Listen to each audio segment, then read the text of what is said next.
Hello hello दीदी। Hello दीदी, अरे नमस्ते करता। नमस्ते नमस्ते। कहती क्या इतना सब ढक करके कहाँ जा रही हो? हाँ हाँ सच।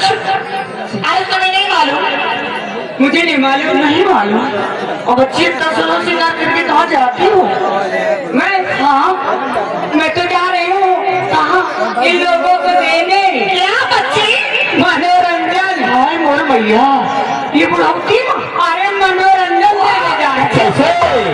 मैंने तो दूसरी बात सोचा ही नहीं। चलो कोई बात नहीं, लेकिन ऐसी नहीं, कुछ गाते बजाते ताकि रास्ता बिगड़ जाए और हम लोगों को मजा भी आए। हाँ। अरे जेठानी नमस्ते करतानी। नमस्ते करतानी। हमारा भी कहाँ जाता नहीं हो सर धज के। हे बच्ची, हाँ आज हमारा मन भाई। सुनो, तुमको कुछ मालूम है जेठानी? नहीं हम हमको तो नहीं मालूम हुआ। यही लिए तुमसे कही था जेठानी की देवरानी के साथ ना छोड़ी हो तो तुमको सब मालूम हो। चलिए कोई बात नहीं। आज जा रही है बच्ची कहाँ? प्रतापगढ़ जिला जा रही है। कौन है बच्ची? अभी है बगल में एक गाँव पड़ता है। बच्ची गाँव तो भूल रही है। गौरी गौरी दादरी की दावरी ऐसे पूरे गाँव का नाम बा। नहीं बच्ची। आज हमारे बाबा की नौटंकी लगी है।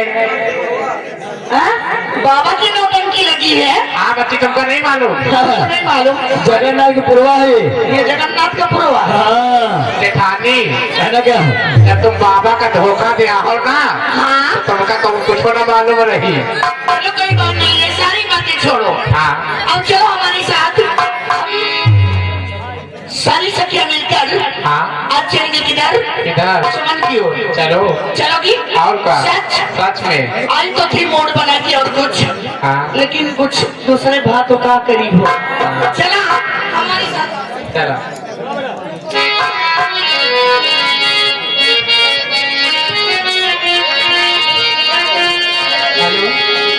मुझे चढ़ो